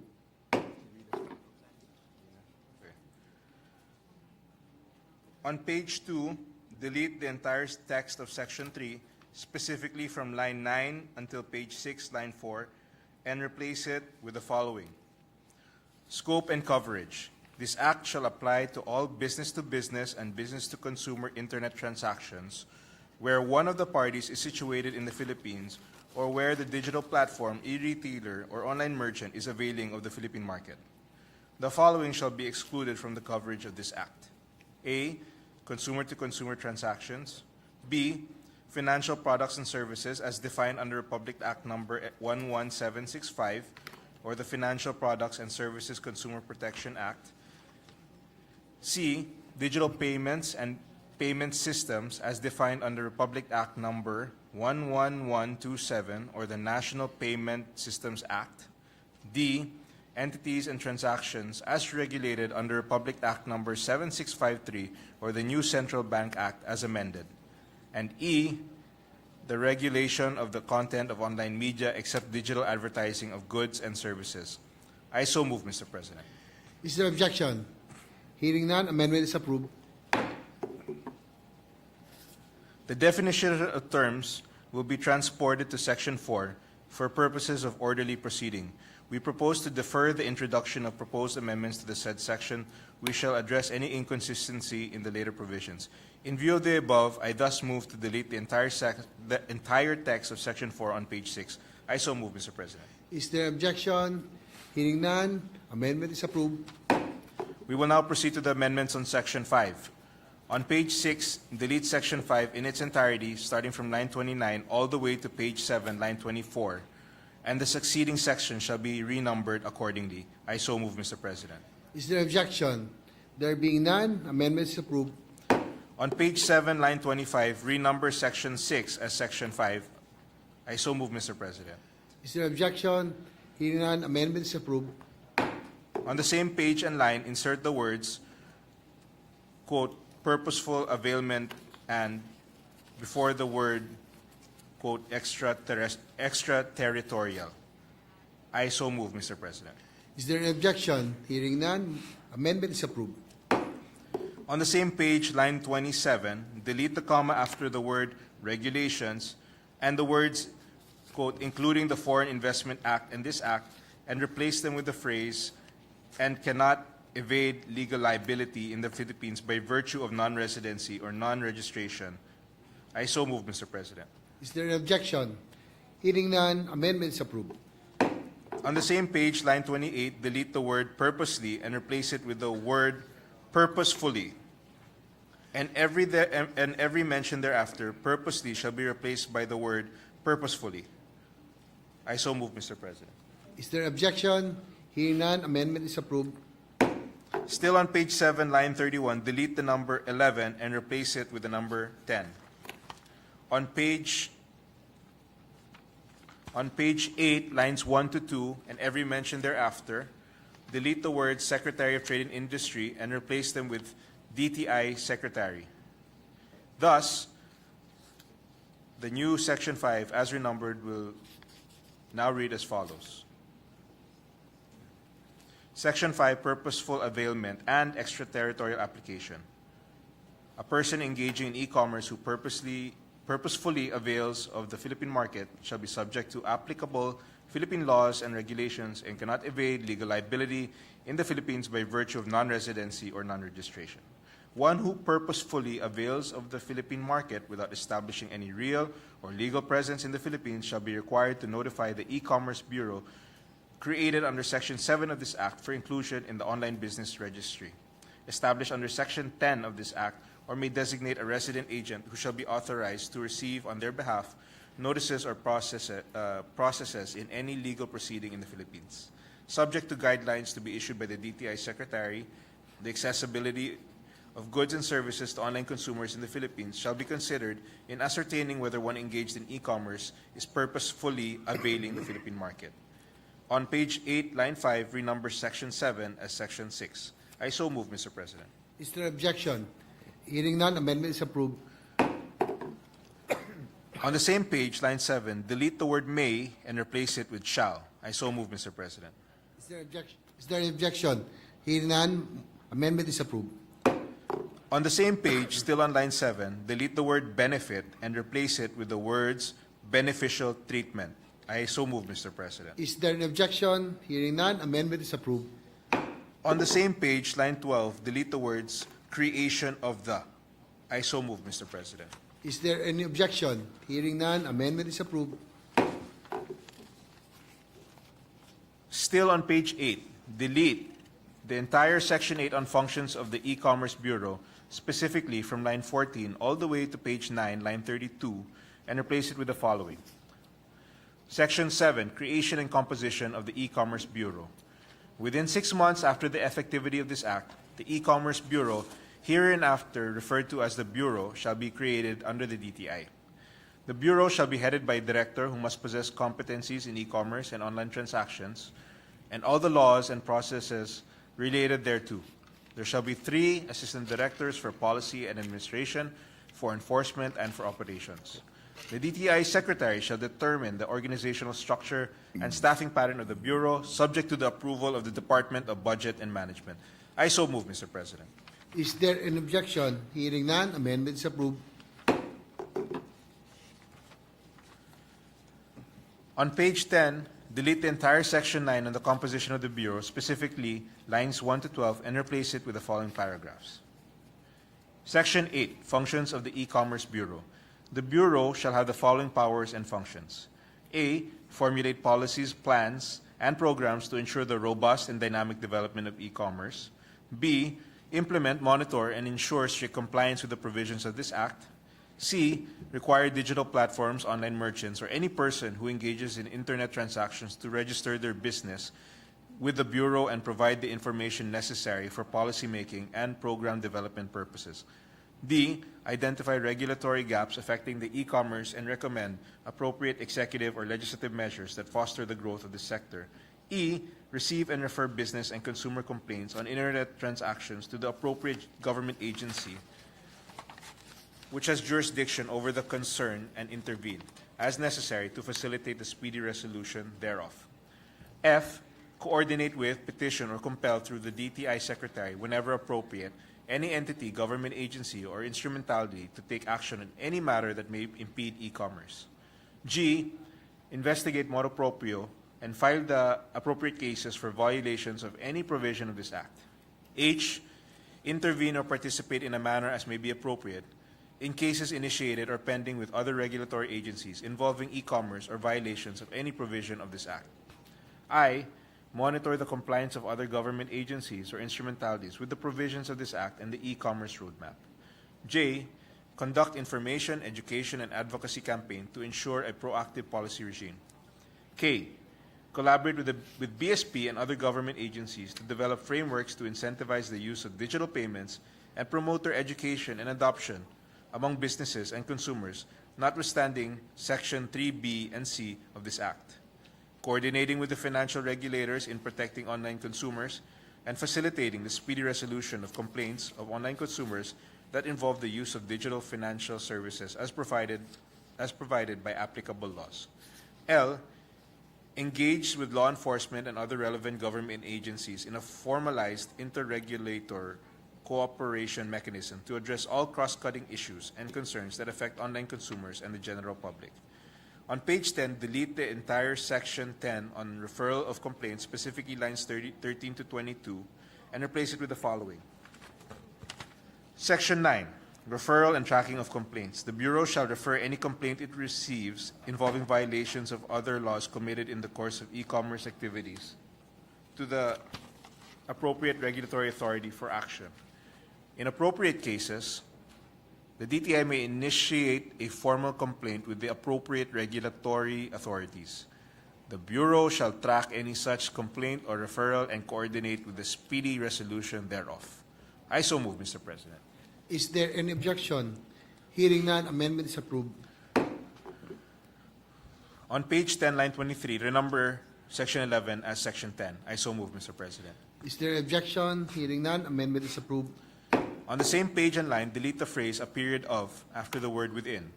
I so move, Mr. President. Is there objection? Hearing none, amendment is approved. On the same page, line 27, delete the comma after the word "validity" and insert the word "and" after the word "validity." I so move, Mr. President. Is there an objection? Hearing none, amendment is approved. On the same page and line, insert the words "the data" between the words "of" and "and." I so move, Mr. President. Is there an objection? Hearing none, amendment is approved. On the same page, delete the entire second paragraph, specifically from page 10, line 29, all the way to page 11, line 2. I so move, Mr. President. Is there an objection? Hearing none, amendment is approved. On page 11, line 3, renumber section 12 as section 11. I so move, Mr. President. Is there objection? Hearing none, amendment is approved. On the same page, line 6, insert a comma after the word "may." I so move, Mr. President. Is there an objection? There being none, amendment is approved. On the same page and line, insert the word "thereafter" and place a comma before the word "be." I so move, Mr. President. Is there objection? There being none, amendment is approved. On page 11, delete sections 13 and 14 in their entirety, specifically from line 11 to line 23. I so move, Mr. President. Is there an objection? Hearing none, amendment is approved. On the same page, line 28, renumber section 15 as section 12. I so move, Mr. President. Is there objection? There being none, amendment is approved. On the same page, line 30, delete beginning with the word "that" until the word "market" on line 31 and replace them with the phrase "involved in internet transactions." I so move, Mr. President. Is there objection? There being none, amendment is approved. On page 12, line 7, after the period, insert the sentence, "Unless expressly specified, nothing in this act shall be construed as to diminish or deprive the regulatory jurisdiction conferred by law upon other government agencies concerning the services that they regulate, notwithstanding that such services may involve e-commerce." I so move, Mr. President. Is there an objection? Hearing none, amendment is approved. Still on page 12, insert a new section 13 between lines 7 and 8, which shall read as follows. Section 13, subpoena. In the exercise of the powers under this act, the DTI Secretary shall have the power to issue summons, subpoena, ad testificandum, and subpoena duces tecum to alleged violators or witnesses to compel their attendance and the production of documents in investigations or proceedings before the Bureau. Failure to comply with the subpoena and testificandum and subpoena duces tecum shall authorize the filing of a case of contempt under the rules of court. I so move, Mr. President. Is there an objection? Hearing none, amendment is approved. On page 12, delete the entire section 16, specifically from line 8 to line 14, and replace it with the following. Section 14, authority to issue compliance order. The DTI Secretary shall have the power to issue a compliance order against any person found to be in violation of this Act, Republic Act Number 7394, or the Consumer Act of the Philippines, or any other applicable trade and consumer protection laws and regulations. I so move, Mr. President. Is there objection? There being none, amendment is approved. Mr. President, may I move for a minute suspension? Session suspended.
Thank you, Mr. President. Mr. President, I move that we suspend consideration of Senate Bill number 1846. I so move, Mr. President. Is there objection?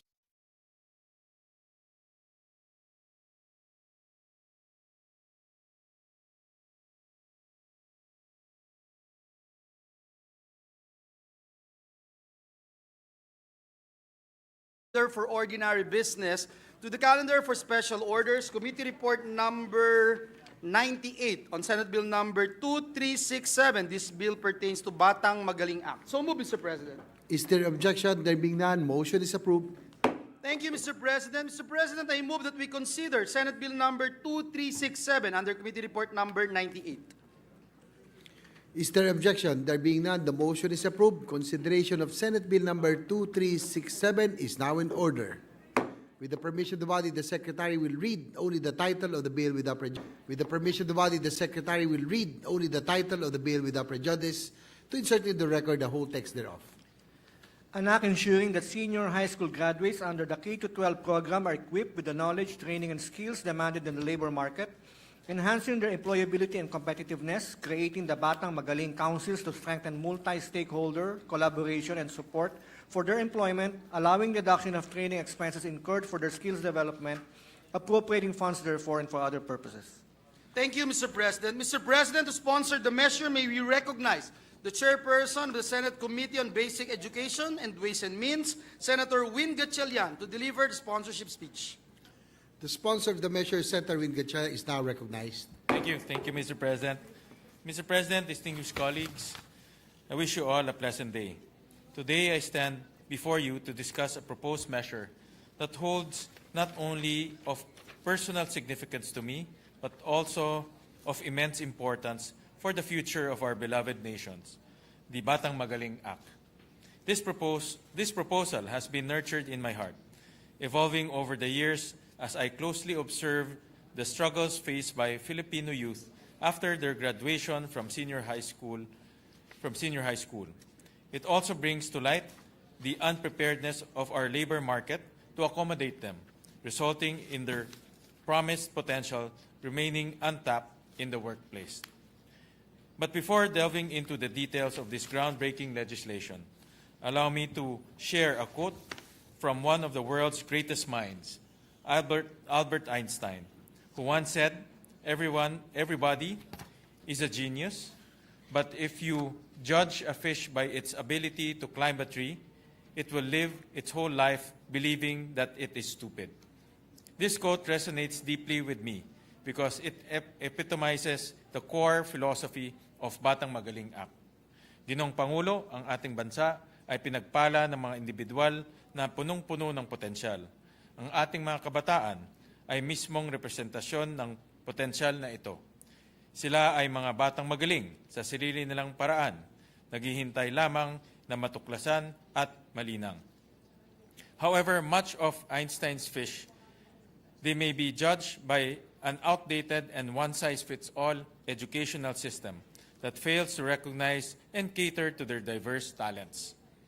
As we reflect on the profound impact of the K-12 law and the introduction of the senior high school program, we must not forget the solemn promise we made to our youth, the employment promise that should guide their journey beyond the halls of education. When we envisioned the senior high school curriculum, we saw hope, a hope that our senior high school graduates would have an array of paths to choose from, including higher education, middle-level skills development, employment, and entrepreneurship. However, reality paints a different picture, one where promise of employment remains an unfulfilled dream for far too many. Data from the Department of Education has revealed a stark truth. Approximately 74% of senior high school graduates pursue higher education, while only 6% venture into middle-level skills development, leaving a mere 20% to explore the paths of employment and entrepreneurship. Sa madaling salita, 3 sa bawat 4 na senior high school graduates ang pinipili pa rin tahakin ang antas ng kolehiyo. Ito ay isang indikasyon na ang pangako natin na mabigyan sila ng magandang oportunidad sa pagtatapos nila ng senior high school ay hindi na isa katuparan. Ito ay isang pangako na tila napako. A 2020 publication from the Philippine Institute for Development Studies has also brought to light the harsh truth. We have failed to provide senior high school graduates with a clear labor market advantage. Their average daily pay is only slightly higher than those who completed grade 10. Lamang lang ng 14 na piso ang kanilang sinasahod kumpara sa mga nakapagtapos ng junior high school. Even more alarming is the 2021 labor force data, which reveals that over 200,000 senior high school graduates were unemployed, a figure that represents dreams deferred, potential untapped, and hope unfulfilled. Ginong Pangulo, ito ay isang realidad na nag-iwan sa atin ng isang mabigat na responsibilidad bilang mga mambabatas, ang tuldukan ang agwat sa pagitan ng edukasyon at kakayahang makapagtrabaho. At this point, allow me to pose a critical question. Why are our Batang Magaling struggling in the labor market? The PIDS has identified two key insights. First, senior high school graduates lack the specialized skills required by industries. Second, they lack a quality work immersion program and sufficient duration to acquire essential competencies and skills in the real workplace setting. Mr. President, we have the power to change this narrative. It is our duty to equip them with the tools needed to succeed in the workforce, to empower them with the confidence to embrace diverse opportunities, and to fulfill the employment promise we made when we forged a path of the K-12 basic education reform. Thus, today I rise to sponsor Senate Bill number 2367 under Committee Report number 98, known as the Batang Magaling Act. First and foremost, the main objective of this act is to ensure that our senior high school graduates are well prepared for their chosen path, be it higher education, middle-level skills development, employment, and entrepreneurship. By aligning a K-12 basic education curriculum with the needs of the labor market, we establish a vital link connecting education to both private and public sectors. To achieve this, we propose the creation of the national and local Batang Magaling Councils comprising of government agencies, industry partners, labor groups, and local authorities working in synergy to guide and enhance the senior high school programs, curriculum, and work immersion component. Through this proposed measure, we also aim to develop national and local Batang Magaling roadmaps in the provinces, cities, and municipalities that shall introduce interventions and set measurable goals for enhancing the employability and competitiveness of senior high school graduates. Every Batang Magaling roadmap is not merely a plan. It is a dynamic strategy designed to introduce targeted interventions and establish concrete objectives that will elevate the potential of our Batang Magaling to new heights. Furthermore, the work immersion program lie at the heart of this bill, as education institutions will be mandated to develop in learners the essential competencies, skills, work ethic, and values needed to excel in further education or in the workforce. To ensure their alignment with the market demand, labor market demand studies shall be conducted every 3 years by the councils using reliable local labor market data. This data will not only guide the development of the work immersion programs, but also the Batang Magaling roadmaps. Recognizing the crucial role of information and data in the employment of senior high school graduates, this bill proposes the establishment of a centralized Batang Magaling database in collaboration with the Department of Labor and Employment. This database will serve as a one-stop shop, facilitating stronger linkages among education institutions, industry partners, and government agencies, ensuring the meeting of skills demand within the country. Moreover, this proposed measure will pave the way to promote the affirmative hiring of senior high school graduates, encouraging industry partners and government agencies to review their hiring policies and job requirements to provide employment opportunities for our young talents, such as entry-level positions. The DOLE, in coordination with DepEd, shall conduct studies and research to craft strategies and guidelines to minimize the impediments to senior high school employment. The Civil Service Commission will also be involved in this process, revising its policies to integrate the qualifications of senior high school graduates into the qualification standards for government employment. To guarantee the high standards of senior high school program, the Technical Education and Skills Development Authority will assume a critical role in ensuring the provision of national competency assessment and granting the national certificates to graduates who pass such assessment.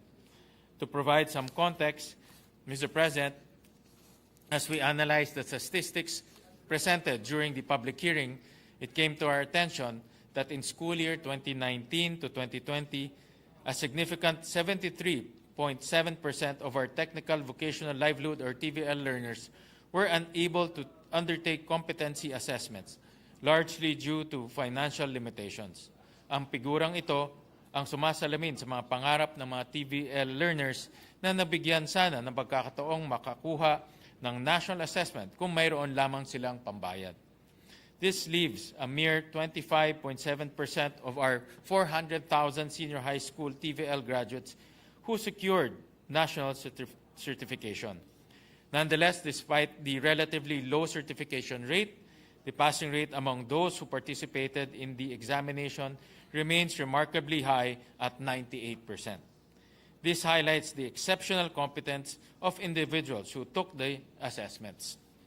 To address the issue of financial costs our TVL learners are facing, this measure seeks to provide free of charge national competency assessment to DepEd Senior High School program learners upon their graduation. Sa madaling salita, libre na silang makakakuha ng national competency assessments. TESDA budget estimates require 1.52 billion pesos to implement this proposal. This amount accounts for only 0.2% of the total DepEd budget for 2023. With this budget, we can already provide our senior high school graduates the national certification required by public and private employers. Sa halagang ito, Ginoong Pangulo, marami ng oportunidad ang maaring makamit ng ating mga senior high school graduates. Moreover, to enable our senior high school learners to pursue their calling, this bill proposes to utilize the current Joint Delivery Voucher Program for senior high school technical vocational livelihood specializations. This program will enable learners enrolled in public schools to avail of vouchers and pursue their desired TVL specializations in eligible partner institutions from private schools, non-DepEd public schools, or TESDA-accredited private technical vocational institutes, in case such specializations are not being offered in the respective public schools. Finally, in recognition of the industry partners' contribution to the skills development of senior high school learners participating in work immersion program, this bill allows the additional 50% deduction of training expenses from their taxable income. Sa pamamagitan nito, mas maraming industriya ang mahihikayat na maghasa sa kapasidad ng ating senior high school learners. In a nutshell, this bill embodies a comprehensive and forward-thinking approach to empowering graduates of the senior high school program. By aligning our educational offerings with the demands of the labor market, fostering collaboration among educational institutions, industry partners, and government agencies, and creating pathways for the development of essential skills, we take a decisive step towards securing a prosperous future for our nation. Before I close, Mr. President, I wish to express my deepest gratitude to my esteemed colleagues who have worked tirelessly to co-author this bill. Senate President Pro Tempore Loren Legarda, Majority Leader Joel Villanueva, Senator Sani Angara, Senator Chis Escudero, Senator Bong Revilla Jr., and Senator Cynthia Villar. I also extend my heartfelt appreciation to the various education stakeholders whose active involvement in the legislative process have been instrumental in bringing this bill to fruition. Without your unwavering support and invaluable contributions, this dream would not have become a reality. Mr. President, as we gathered here today, let us never forget the essence of why we embark on this journey: to empower our youth, to break the cycle of poverty, and to make meaningful contributions to society. We cannot afford to let our young talents languish in unemployment, leaving their dreams shattered. Let us breathe life into the employment promise and create a brighter tomorrow for our beloved country. Ang Batang Magaling Act ay hindi lamang isang panukalang batas. Ito ay isang pangako sa ating mga kabataan at isang pag-asa tungo sa maunlad na kinabukasan. Our actions today will echo through the generations, reminding them that we believe in the potential of our youth, our Batang Magaling. By investing in their future, we are investing in the future of our nation. Thank you very much, Mr. President and esteemed colleagues. Maraming salamat. Thank you, Senator Gatchalian, Majority Leader. Yes, Mr. President. Mr. President, may I be allowed to just give a very short co-sponsorship speech? Yes, the Majority Leader is recognized. Thank you, Mr. President. Mr. President, dear colleagues, magandang hapon po. Isang karangalan para sa atin ang maging co-sponsor ng Senate Bill number 2367 o ang Batang Magaling Act. Binabati natin at pinapasalamatan ang ating chairperson of the Senate Committee on Basic Education. Walang iba kundi si Senator Sherwin Gatchalian. Buo po ang ating suporta sa panukalang batas, sa mga panukalang batas na naglalayong mapabuti at lalo pa pong mapalawak ang mga oportunidad para sa ating mga kabataan na magiging bahagi ng ating lakas paggawa. Ngayong araw po na ito ay naglabas ng bagong labor force survey, ang Philippine Statistics Authority o PSA, para sa buwan ng Hunyo 2023. Ang ating unemployment rate ay 4.5% o 2.33 million na walang trabaho o at least yung naghahanap ng trabaho na hindi makakuha ng trabaho. Samantalang meron din po tayo na 12% o 5.87 million na manggagawang may trabaho pero nagnanais na magtrabaho ng mas mahabang oras o yung underemployment. Ngunit kung ikukumpara po natin, Ginoong Pangulo, sa ating youth workforce, sadyang mas mataas ang numero ng mga kabataan na naghahanap ng trabaho. Para sa buwan lamang ng Hunyo 2023, sa halos 7.16 milyong miyembro ng youth workforce, 9.9% po o katumbas ng 711,000 ang walang trabaho. Noong tayo po ay nagkaroon ng pag-aaral at ng mga kaugnay na paksa para po sa ating panukalang batas na Trabaho para sa Bayan Act na pinasa na po ng Senado sa ikatlong pagbasa o ang National Employment and Recovery Master Plan, nakita po natin na halos hindi nag-iiba ang ating youth unemployment rate sa loob po ng isang taon. Sa pag-aaral po ng Philippine Institute for Development Studies o PIDS noong 2018, nag-interview po sila ng mga human resource managers at officers sa 26 na mga kumpanya kung willing silang tumanggap ng empleyado na senior high school graduate. Sa 26 na kumpanya, 22 ang nagsabi na meron silang preconditions o alinlangan sa pag-hire. Sa taon pong 2020, Ginoong Pangulo, na pag-aaral din ng PIDS, napag-alaman po na mahigit 20% ng senior high school graduates lamang ang nakikilahok sa labor market. Sinabi rin po ng PIDS na senior high school graduates have poorer outcomes in terms of labor force participation, employment, and underemployment rates. With an average of 600,000 new entrants to the youth labor force every single year, Mr. President, and at least 1.5 million new entrants this year because of the K-12, we need to make sure that our youth laborers, particularly senior high school graduates, are equipped with the necessary skills and knowledge to meet the demands of the labor market. Kailangan po natin silang tulungan sa kanilang school-to-work transition at mabawasan ang kanilang barriers of entry, yung mga hadlang sa kanilang pagpasok upang makahanap ng trabaho na para sa kanila. Nais po nating muli magpasalamat sa ating sponsor, ang chairperson ng EDCOM o Education Commission 2, Senator Win Gatchalian. At sa tamang oras ay makikilahok po tayo sa mga diskusyon patungkol sa pagpapabuti ng panukalang ito. Gaya po ng nabanggit kanina sa atin ng ating minority leader, ito'y subset din na makakatulong doon po sa ating Tulong Trabaho Act na ating ipinasana dito sa Senado. At ang balita ko nga po, Ginoong Pangulo, this coming week o next week ay may ipapasa na sa third and final reading ng House of Representatives ang Trabaho para sa Bayan Act. Muli po, Ginoong Pangulo, maraming salamat at pagpalain tayong lahat ng ating Panginoong Diyos. Mr. President, at this juncture, I also would like to move that we insert into the records the co-sponsorship speeches of Senators Revilla, Legarda, and De La Rosa. So move, Mr. President. Mr. Objection, there being none, the co-sponsorship speeches are hereby inserted to the records. Mr. President, at this juncture, and to allow our distinguished colleagues to study further this measure, I move that we suspend consideration of Senate Bill number 2367 under Committee Report number 98. So move, Mr. President. Is there an objection? There being none, consideration of Senate Bill number 2367 under Committee Report number 98 is hereby suspended. Thank you, Mr. President. I move for a minute suspension. Session suspended.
Thank you, Mr. President. Mr. President, I move that we resume consideration of Senate Bill number 2224 under Committee Report number 70. This is the bill on ease of paying taxes.